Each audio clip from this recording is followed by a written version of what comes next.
예, 여러분 안녕하세요. 글쓰기 공부를 좀 합시다 또. 지금 이제 4주 차에는 자유글쓰기와 관련해서 이야기를 나눠 보려고 합니다. 지난 3주 차에서는 리포트 작성법 특강을 했었죠.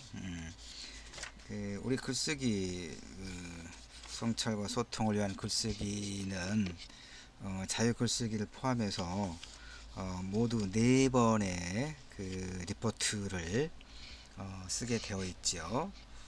그것도 중간고사를 한번 보기로 되어 있는데 어쩌면 지금 이 코로나 바이러스 확산세의 지속이라고 하는 이 상황을 보건대 중간고사를 대체하는 리포트 이렇게 중간시험을 또 하게 되지 않겠나 이런 예상이 돼요. 어쨌든 뭐 우리가 글쓰기 수업이니까 글은 좀 많이 쓸 수밖에 없어요. 이런 기회가 사실은 긍정적으로 이렇게 생각하면 좋을 거예요. 내가 전에 한번 이야기했는데 내가 예전에 이제 오래전에 석사 논문 쓸 때 이런 글쓰기 그때는 이런 뭐 그 이런 글쓰기와 관련된 교과 자체가 없었어요. 그래서 여러분이 이제 전공에 따라서 뭐 전공이 다양하니까 어쨌든 뭐 이런 그 우리가 대학을 졸업하기 위해서도 대체로 절반 정도는 교양 과목을 수강해야 되는 거죠. 그 교양 과목에서 뭐 최소한 뭐 한두 개 정도 이상의 리포트를 써내고 그래야 되니까 이 뭐 도구 학문, 도구가 뭐 기초 과목이라고 생각하면 돼요. 리포트를 잘 쓰기 위한 글을 잘 쓰기 위한 이번 학기에 이제 글쓰기를 여러분이 제대로 공부를 해 놓으면 평생 동안 글쓰기에 대한 두려움 없이 그다음에 이제 몇 개 종류의 글쓰기는 아주 잘할 수 있는 기반을 갖게 될 거예요. 그리고 읽기 자료가 그러니까 어, 글쓰기가 아니라 글 읽기다 이런 거 이런 불만 갖지 마라 그랬죠. 잘 쓰기 위해서는 잘 읽어야 돼요. 정말 굉장히 많은 글을 읽지 않으면 일단 뭐 내가 뭘 알고 있어야 말과 글을 잘할 수 있는 것이잖아요. 어떻게 그러니까 안다고 하는 것은 이 글을 읽기를 통해서 거의 축적되는 지식이죠. 그래서 이번 주는 뭐 좀 길게 이야기를 했네. 여러분 4주차 이번 주에는 여러분 그 자유글쓰기 내야 돼요. 자유글쓰기를 A4 한 페이지 정도 이렇게 그 한글 파일로 과제방에 올려놓기 바랍니다. 내가 따로 그 설정 안 했나? 4주가 아니어서 바로 이 자료 올리면서 과제로 제시해 놓을게요. 내가 미리 지금 이 그 영상을 찍고 그러는 거니까 여러분에게 미리 그 안내를 해서 4주차에 자유글쓰기 과제 낼 수 있도록 그 상세하게 우리 클래스 우리 수업 분반의 공지사항에도 알리고 과제방에도 올려놓고 또 단톡을 통해서도 안내를 하고 그럴게요. 자, 4주는 그 자유글쓰기라고 그랬으니까 뭐 자유글쓰기니까 내 마음대로 아무렇게나 써라는 건 아니고 글쓰기의 형식은 3주차 그 리포트 작성법 특강에서 누누이 강조했던 그 글쓰기 형식은 지켜야 돼요. 다만 내용, 그러니까 글쓰기와 관련해서 두 가지 문제를 우리가 해결해야 된다고 그랬잖아요. 무엇을 쓸 것인가, 그다음에 그걸 어떻게 쓸 것인가와 관련해서 어떻게와 관련해서는 그 외부 형식, 외적 형식 예컨대 이렇게 제목을 쓰고 지금 여기 자료 보고 있죠, 여러분. 제목을 쓰고 이름을 쓰고 그다음에 여러분 같으면 이제 그 괄호 해가지고 이름 옆에다가 왜냐면 A4 한 페이지 분량이라고 그랬으니까 여러분이 내는 것은 괄호해서 과 쓰고 학번 쓰고 그렇게 하면 되겠죠. 그리고 글을 시작할 때 들이쓰기 하라고 그랬습니다. 그리고 문단을 나눌 때 이렇게 들여쓰기를 또 이렇게 하는 것이죠. 이거 놓치지 마세요. 그 다음에 내가 이런 말은 안 해줘야 되는데 할 필요가 없는데 여기 봅시다. 이동화 선생의 단편 그런 화가 났던가 쭉 이렇게 버스 안에 살풍경한 모습을 다루고 있다. 콤마 콤마가 피어리어드 마침표. 그렇죠. 문장의 마침에는 마침표를 찍어야 되죠. 당연히 찍어야 되죠. 근데 가끔 1년에 한 명 정도 마침표를 안 찍는 친구들이 있어요. 난 정말 이해가 안 돼. 한국 학생들이 이건 우리 초등학교 1학년 때부터 유치원 때부터 배우는 거 아닌가? 근데 1년에 한 명 정도 있어요. 어, 하여튼 여러분은 그러지 않겠죠. 너무 놀랐어요. 어떻게 어떻게 된 것일까 하고.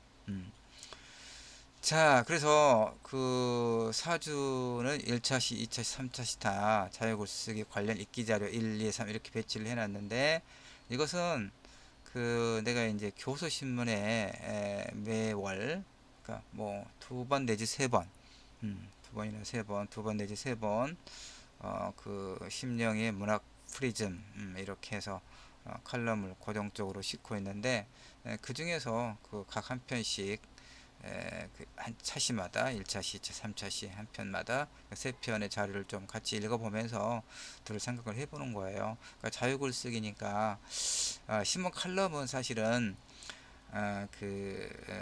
주장하는 어떤 내용이 좀 더 있지요. 칼럼은. 그러나 이제 그러니까 크게 보면 논증적 에세이의 한 종류라고는 볼 수 있어요. 그러나 논증적 에세이, 내가 리포트 작성법 특강에서 3주차에서 이야기했던 것과는 이제 조금 더 자유롭죠. 조금 더 자유롭게. 그러니까 내가 여러분에게 이제 읽기 자료를 통해서 이야기하려고 하는 건 이거예요. 여러분이 4주차에 자유글쓰기를 내는데 무엇에 관한 음, 글을 쓸 것인가는 여러분 말 그대로 그야말로 자유롭게 선택을 하면 된다고 그랬습니다. 여러분이 관심 있는 어떤 주제, 관심 있는 주제 가지고 논의를 이렇게 이어가면 되는 겁니다. 그래서 나는 이제 내 글을 통해서 내가 어느 부분에 어떤 문제에 관심 있는가를 그 일부를 이제 여러분과 같이 이야기를 나누면서 또 생각도 해보고 그런 어떤 내용과 형식, 그 다음에 글의 전개 방식 등 이런 것들을 같이 이야기해 보려고 해요.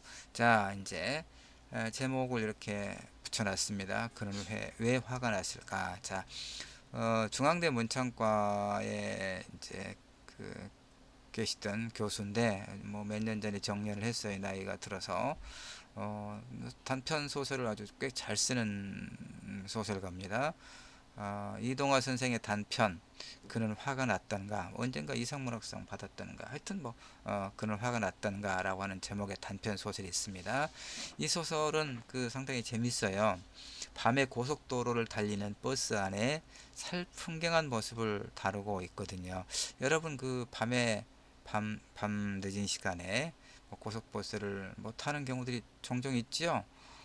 나는 이제 서울을 오가고 그럴 때 주로 이제 우리가 KTX를 많이 타죠. 그런데 이제 이를 보고 좀 밤늦게 와야 될 때는 자정 무렵에 강남 고속버스 터미널에 가면 우리 광주로 오는 직통 우등고속버스가 있거든요. 그런데 이제 밤에 고속버스를 타고 오면 상당히 좀 신경이 많이 쓰여요. 솔직히 나도 이제 운전을 하고 또 차를 가지고 서울을 뭐 왔다 갔다 하기도 해봤어요. 요즘에 이제 너무 힘들어서 그렇게는 못해요. 나도 나이를 먹어서. 근데 이제 수년 전만 하더라도 또 차를 가지고 가면 편하기는 하거든요. 뭐 휴게소 뭐 한 두세 군데 또 내가 편하게 들려서 좀 쉬었다가 갈 수도 있고 고속버스 타면 한 10분 얼른 화장실 후다닥 갔다 오고 10분 15분 그럼 차가 가고 그러기 때문에 자유롭지 못하잖아요. 그러니까 편하게 앉아서 갈 수 있는 대신에 좀 자유롭지는 못하죠. 그래서 이제 차를 가지고 서울을 뭐 몇 번 가기도 했었는데 너무너무 힘들고 또 서울 내에서 이렇게 아무리 내비가 있다고 하지만 자칫 잘못했다가는 다른 길로 가서 뺑뺑뺑 돌기도 하고 그래서 어쨌든 고속버스를 타고 올 때 특히 밤에는 굉장히 위험해요. 사실은 위험합니다. 그래서 늘 이제 신경이 쓰이고 잠도 잘 오지 않고 그러는데 이 소설을 보면 하여튼 밤에 이제 노 부부가 이제 어디론가 가는 고속버스를 탔어요. 근데 어둠 속으로 끝간데 없이 뻗어나간 고속도로를 거칠 것 없이 내달리던 이 버스가 무슨 까닭인지 모르지만 아주 급제동을 걸어요. 버스가 가다가 급제동을 걸으면 어떻게 돼요? 요즘에는 이제 다 그 안전벨트를 매고 있으니까 그나마 좀 괜찮은데, 이제 이 소설은 좀 오래전에 발표된 거거든요. 뭐 안전벨트 매는 것이 의무화돼 있진 않고, 그래서 혹시 안전벨트를 안 맸다가 아주 앞에까지 이렇게 그 뭐 날아가서 이렇게 뭐 몸을 다치기도 하고 그럴 거 아니에요. 하여튼 이렇게 한 두어 번 급제동을 거는 바람에 승객들은 한꺼번에 소리를 내지르는 아비규환의 순간을 맞기도 해요.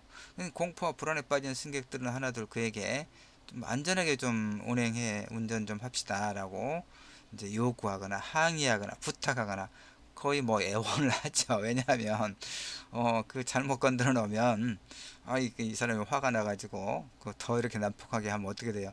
큰일 날 수도 있잖아요. 그러니까 이렇게 이제 쉽게 이야기를 못 하는데, 어쨌든 그런데 그 많은 승객들의 어떤 두려움과 불만과 뭐 부탁 이런 것들을 아예 대꾸도 안 해요. 소설에서 아무 대꾸도 하지 않고 그냥 고속버스를 내달리기만 해요. 그러니까 승객들은 이제 수근수근 하죠. 저 사람이 운전하는 버릇이 아주 나쁘게 들었구나. 진짜 그런 사람들 아주 많아요. 운전하다 보면 운전을 굉장히 거칠게 하고, 아주 그 좀 위험하게 하고, 그 차도 하여튼 뭐 주차 아주 제멋대로고, 그런 게 우리가 좀 안 돼 있는 듯해요. 자동차를 운전하는 것과 관련된 어떤 그 규범이랄까 이런 것이 우리는 상당히 좀 문제가 많다는 생각을 늘 뭐 나도 날마다 운전을 하니까 그런 생각이 들더라고요. 그래서 이제 그 이 난폭 운전하는 밤에 고속버스에 앉은 승객들이 저 사람 참 그 운전하는 습관이 나쁘게 들었구나 라거나 이제 여러 가지 이제 그 불만스러운 이야기를 하죠. 근데 누군가가 혹시 저 사람이 무슨 화나는 일이라도 있었나 하고 중얼거립니다. 그 순간 버스 하나 일대 침묵에 휩싸이죠. 왜요?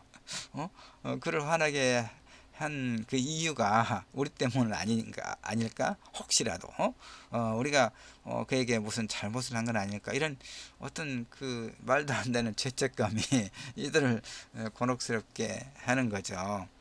이 이제 원래 그 칼럼에는 이제 글만 되어 있는데, 내가 수업 자료로 여러분과 이야기를 나누려고 하다가 이제 몇 가지 이렇게 뭐 사진 자료를 한 두세 장씩 그 찾아서 이렇게 첨부를 했어요.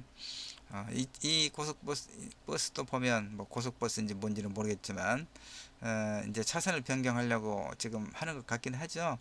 이럴 때 이제 사고가 굉장히 많이 나고, 버스는 이제 막무가내죠. 그 차가 덩치가 크니까.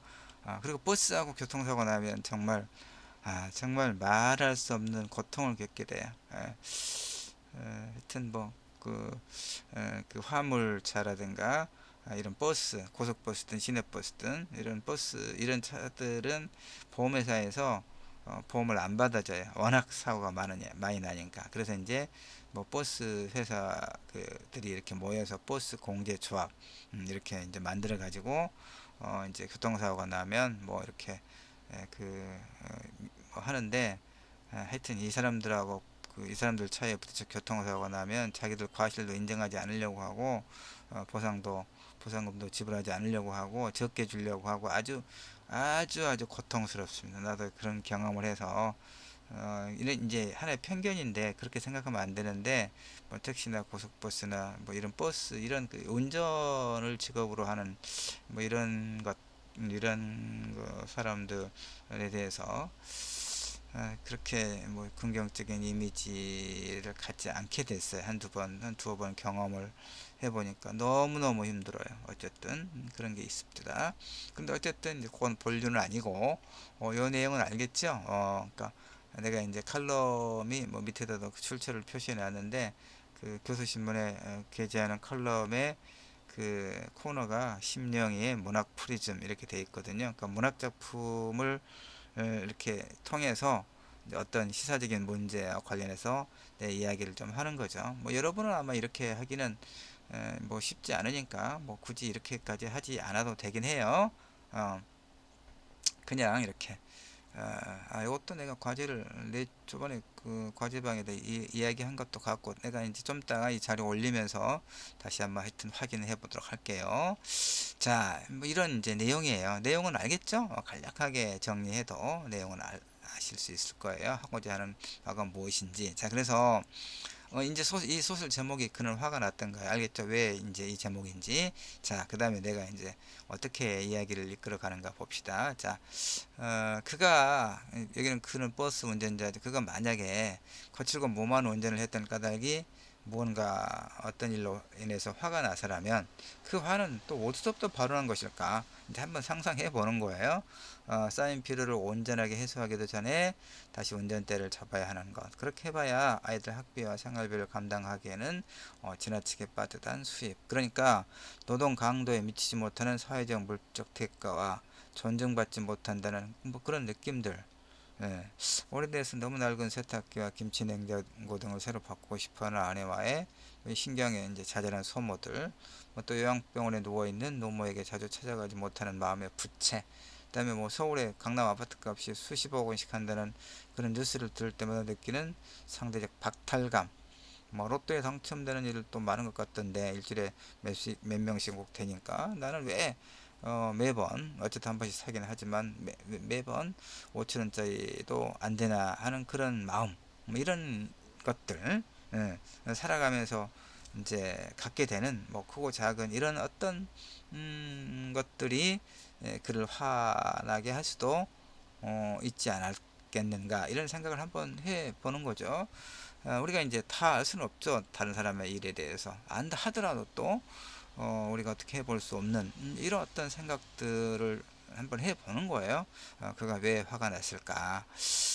근데 여기 보는 사진들은 이제 또 좀 다른 거죠. 오히려 버스, 일단 뭐 뉴스를 본 친구들은 다 이게 뭔지 알겠죠. 요즘에 이제 버스나 뭐 하여튼 하여튼 문 밖에 나가면 이 코로나 바이러스 때문에 이렇게 마스크를 쓰게 되어 있고 버스나 지하철 같은 이런 이제 뭐 운송수단 운송수단을 탈 때는 이제 마스크를 의무적으로 하게 돼 있잖아요. 근데 턱스크 썼네 이 사람 보니까 그 마스크 안 쓰고 버스 타니까 기사가 마스크 좀 쓰세요라고 하니까 아주 기사를 아주 두들겨 패버리는 거죠. 이런 사람들 가끔 있어요. 편의점에서도 그렇고 어디 뭐 지하철 역사에서도 그렇고 왜 그런지 알 수가 없어요. 여기도 보니까 이 사람 뭐 자기 신고 있던 이 슬리퍼 참 슬리퍼 신고 아무리 여름이라도 슬리퍼 신고 이런 지하철을 탄다는 것 자체가 이 사람이 얼마나 기본이 안 돼 있는 사람인지를 알 수 있겠어요. 하여튼 이 슬리퍼를 들어가지고 다른 사람을 이렇게 패고 그래가지고 이 사람 구속됐죠? 아마 이 사람도 그렇겠죠? 구속돼서 좀 혼나봐야겠죠? 혼나봐야 될 거예요. 왜 이런다고 생각해요, 여러분? 이런 사람들 이런 그 행동은 도대체 뭘까요? 이런 사람들 많아요, 보니까. 많아요. 어. 자, 그래서 또 이제 얼마 전에 한 두 달 전에 일어난 일이죠. 서울 강북의 어느 아파트에서 경비원으로 일하던 사람은 이제 이중 주차 문제로 다툼을 벌이다가 뭐 이제 입주민 그 한 사람에게 폭행과 모욕과 위협을 당하다가 너무 억울하다는 그런 심정의 짧은 글을 남기고 스스로 목숨을 끊어버렸던 일이 일어났죠. 가해자로 지목된 이는 경비원의 연결식이 있던 날까지도 한마디의 사과도 없었어요. 보니까 그 기사를 보도된 걸 보면 경찰 조사에서도 자신은 잘못하지 않았다. 참, 이런 이제 그 사람들의 이야기를 내가 모아놓고 왜 화가 났을까? 이 사람 이제 이 그 아빠 소위 갑질했던 사람 협소한 주차장 탓에 이제 아파트가 좀 오래된 아파트는 아무래도 그래요. 우리가 보면 멀리 그 내다보지 않고 뭐 아파트도 짓고 아파트 단지도 만들고 그래요. 그 넓은 도로 놔두고 그러니까 좀 그 뭐 단지를 만들거나 그럴 때 시가지를 만들 때 도로를 좀 넓게 하면 좋을 텐데 그 상가는 지어도 주차장은 거의 뭐안 만들어서 다 그 이면도로에다가 주차장 그 뭐 2중 3중으로 주차하고 그러죠. 아파트도 이제 뭐 좀 그런 경향이 있을 거예요. 그러니까 이 아파트도 이제 좀 오래된 아파트 해가지고 늘 그 이제 주차장 주차 문제 때문에 이제 늘 그 사소한 갈등이 있겠죠. 그 우리 나도 이제 뭐 그 한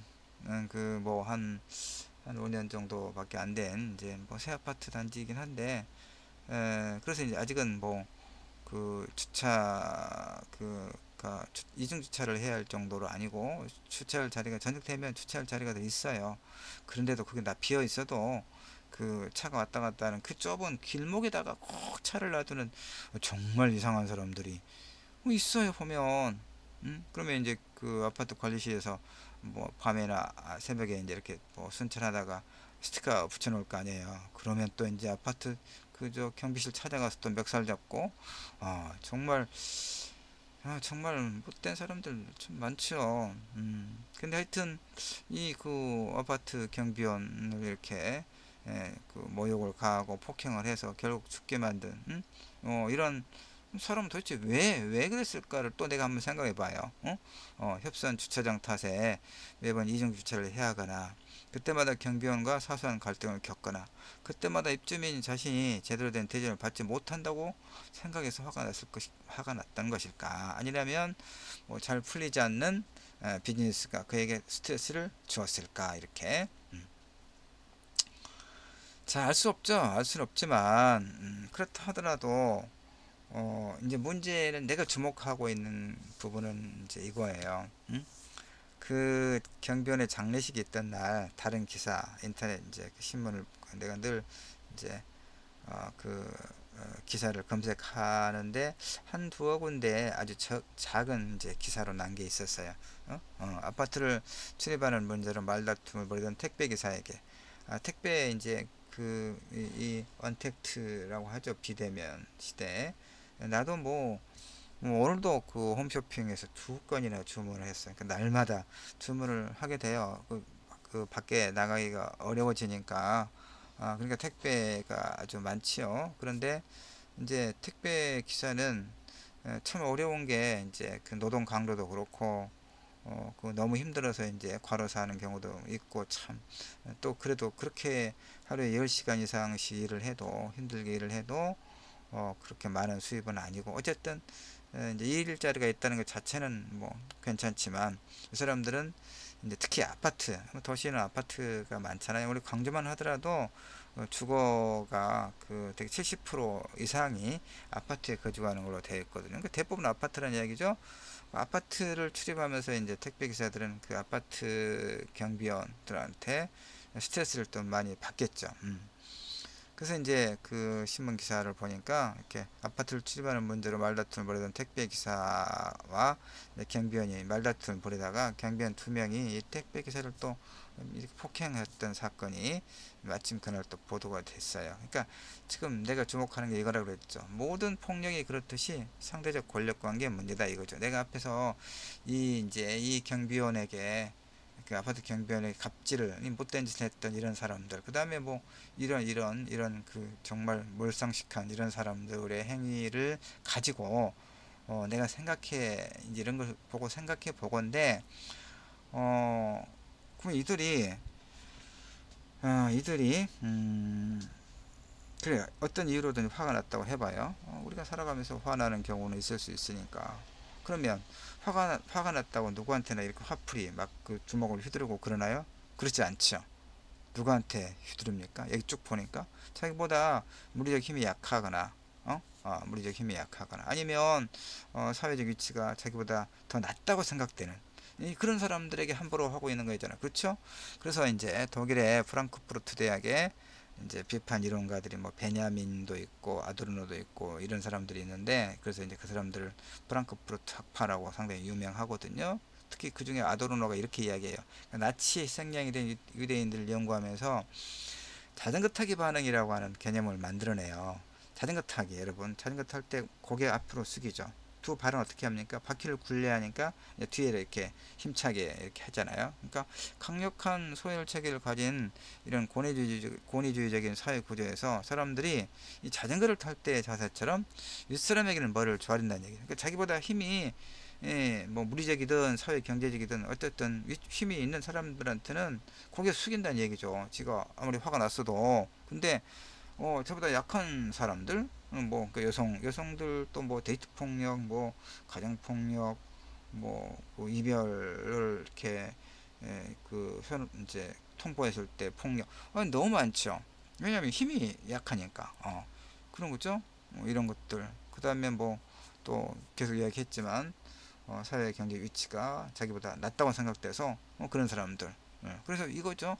아랫사람들은, 그러니까 윗사람에게는, 힘 있는 사람에게는 뭐를 좋아하고, 아랫사람들 자기보다 이제 이런 사람들은 발로 차서 뒤로 넘어뜨리는 이런 것들이, 이를테면 특히 이제 불평등이 많이 나고, 이런 사회에서는 더 이렇게 나와 있네요. 대체로 불평등이 심화되어 있는 그런 사회에서 자존감이 낮은 사람들이 타인에 대한 공감이 부족하고 따라 쉽게 폭력을 행사하더라, 이런 얘기죠.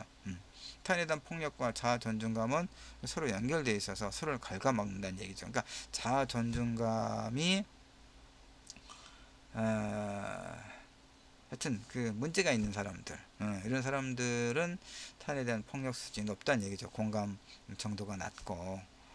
그래서 이제 내 글에서는 이렇게 좀 냉소적으로 마무리했는데, 이렇게 사실은 이렇게 하면 안 되죠. 뾰족한 대안이 없는 건 아닌데, 뭐 나름대로 있겠죠. 1차 시는 이 정도 하고 2차 시로 넘어가면서 또 뭐 두루두루 이야기를 해보도록 할게요, 여러분.